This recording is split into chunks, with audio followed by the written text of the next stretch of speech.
हुई एग्रीकल्चर की, लेकिन बात यहाँ पर अब चावल की भी करना चाहेंगे। देव गर्ग हमारे साथ हैं। देव नमस्कार। और काफ़ी सारे चेंजेस हमने अक्टूबर के महीने में ही यहाँ पर आते हुए देखे हैं। सितंबर लास्ट वीक से जो नोटिफिकेशंस यहाँ पर निकलने शुरू हुए हैं, चावल एज एन इंडस्ट्री को यहाँ पर काफ़ी सपोर्ट भी आया है। अब जो लेटेस्ट है और जो आपकी इंडस्ट्री अब यहाँ पर सरकार से गुहार लगा रही है वो है ड्यूटी फ्री के ऊपर कि जो 490 का MEP है वो यहाँ पर हटा दिया जाए। किस तरह की कॉन्वर्सेशंस हैं एज ऑफ नाउ सरकार के साथ? देखिए मनीषा जी, जैसे हमने आपके शो पे पहले बताया था कि भारत सरकार काफी गंभीर नजरिए से राइस के ऊपर जो भी रिस्ट्रिक्शंस है उनको हटाने के ऊपर विचार चल रहा है, क्योंकि इस साल 27.5 million ton 275 lakh ton surplus paddy की उम्मीद है सरकार को कि 31 मार्च 2025 तक इतनी सरप्लस पैडी मार्केट के अंदर आ जाएगी। In addition to this 23.5 million ton 235 lakh ton OMSS के अंदर सरप्लस राइस का स्टॉक है जो सरकार को डिस्पोज ऑफ करना है। तो इसी को मद्देनजर रखते हुए सरकार ने एक्सपोर्ट ड्यूटी जो व्हाइट राइस के ऊपर 20% की थी उसको हटा दिया गया है और राइस का एक्सपोर्ट भी अलाउ कर दिया गया है। पर इस पे सरकार ने $490 की MEP लगा दी है। पर ये $490 की MEP जब लगाई थी सरकार ने, तब इंटरनेशनल मार्केट के अंदर पाकिस्तान जो इंडिया का सबसे बड़ा कॉम्पिटिटर है वहां पे प्राइसेस $500 और $510 के आसपास थे। पर इंडिया के एक्सपोर्ट को ओपन होने के इमीडिएटली पाकिस्तान के अंदर लोगों ने अपने रेट गिरा दिए हैं और आज के दिन पाकिस्तान के अंदर $430 और $440 FOB के ऊपर माल अवेलेबल है। तो $490 के ऊपर हिंदुस्तान का चावल कॉम्पिटिटिव नहीं है। तो आज के दिन बहुत जरूरी है कि सरकार इमीडिएटली इस MEP को हटाए और राइस के ऊपर कोई भी रिस्ट्रिक्शन ना दे। और जैसे मैंने आपके शो पे पिछली बार भी कहा था, वो आज बात सच हो रही है कि सरकार को शायद थोड़े ही दिन के अंदर राइस के एक्सपोर्ट के ऊपर सब्सिडी देनी पड़ जाएगी, जिससे राइस का एक्सपोर्ट हो और जो ये सरप्लस स्टॉक मार्केट के अंदर है वो डिस्पोज ऑफ हो पाए। सरकार ने साथ ही नॉन व्हाइट राइस को जब ओपन करा और इस पर $490 की MEP लगाई, उसी समय उन्होंने पार्बोइल्ड राइस के ऊपर 20% से 10% एक्सपोर्ट ड्यूटी घटा दी।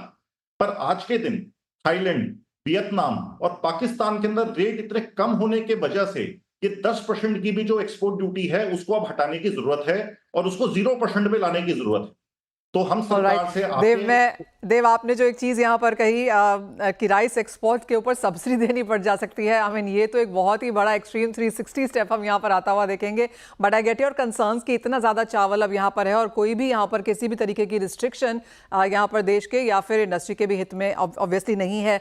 क्योंकि देव आप हमारे साथ हैं और क्योंकि दिवाली का भी समय है, अगर पिछला एक साल यहाँ पर देखें चावल के लिहाज से, तो पिछली दिवाली से अब तक की दिवाली में किस तरह की प्राइस मूवमेंट रही है? ऑफकोर्स जिस तरह के पॉलिसीज मूवमेंट रही है वो तो हमने यहाँ पर देखी ही है, लेकिन अगर जैसे आपने कहा कि सरप्लस बहुत ज्यादा है, प्राइसेस को लेकर यहाँ पर किस तरह की मूवमेंट है? क्योंकि जब हम एक्सपोर्ट के प्राइसेस देखते हैं, होलसेल के प्राइसेस देखते हैं, रिटेल के प्राइसेस देखते हैं, MSP देखते हैं, इन सब में बहुत ज्यादा डिस्पैरिटी है। देखिए, जब हम आपके पोर्टल, आपके प्लेटफॉर्म के ऊपर चावल के रेटों की बात करते हैं तो अमूमन हम नॉन बासमती व्हाइट राइस की बात करते हैं। नॉन बासमती व्हाइट राइस एक लोअर कैटेगरी के अंदर खाया जाता है और ये ज्यादातर PDS सिस्टम के द्वारा इसकी डिस्ट्रीब्यूशन होती है। तो जो हम MSP की बात करते हैं, PDS राइस की बात करते हैं, ये सिर्फ नॉन बासमती व्हाइट राइस की बात हो रही है, जिसका मार्केट के अंदर MSP ₹23 पर KG की पैडी के ऊपर MSP है और जो मार्केट के अंदर इस चावल का रेट ₹35 से ₹40 पर किलो का है रिटेल के अंदर। और अगर होलसेल के अंदर बात करें तो यही रेट 30 से ₹32 किलो का है। अगर आप मार्केट में कई दफा कंफ्यूजन लोगों को इसलिए होता है क्योंकि जो बासमती के टुकड़े मार्केट के अंदर मिलते हैं और बासमती के प्राइसेस मिलते हैं उनकी रेंज काफी ज्यादा होती है, वो ₹40 से लेके ₹110 पर किलो तक होते हैं। तो इस वजह से काफी डिस्पैरिटी देखने को मिलती है। पर जहां तक हम नॉन बासमती व्हाइट राइस की बात करें, जिसके ऊपर सरकार सब्सिडी देती है और जिसके ऊपर सरकार MSP देती है, उसका प्राइस पिछले साल, पिछली दिवाली ₹32 पर किलो का था और आज के दिन इस दिवाली पे ₹29, ₹29.5 पर KG के ऊपर हम इसका रेट देख रहे हैं। और आने वाले दिनों में हमारी उम्मीद है कि ये रेट ₹28-29 से घट के ₹25-26 पर किलो तक आ जाएगा, क्योंकि मार्केट में जो सरप्लस है उतनी उसकी डिमांड नहीं है। अगर पिछले साल के हम डाटा को देखें तो हिंदुस्तान में जब एक्सपोर्ट बैन नहीं हुआ था उससे पहले 64 लाख टन का एक्सपोर्ट हुआ था, 6.4 मिलियन मेट्रिक टन का एक्सपोर्ट हुआ था। और एक्सपोर्ट रिस्ट्रिक्शन लगने के बाद ये एक्सपोर्ट 95% गिर के 4 लाख टन पे आ गया था। तो आज एक्सपोर्ट ओपन होने के बाद भी हम ये उम्मीद करते हैं कि ये एक्सपोर्ट 4 लाख टन से 64 लाख टन के ऊपर भी अगर चले जाए तो बहुत बड़ी बात होगी। पर जो ओके सरप्लस है हमारे सामने, वो जी surplus more than 50 million ton का है। 500 लाख टन का सरप्लस है, पिछले साल का 235 लाख टन और आने वाले सीजन का 275 लाख टन।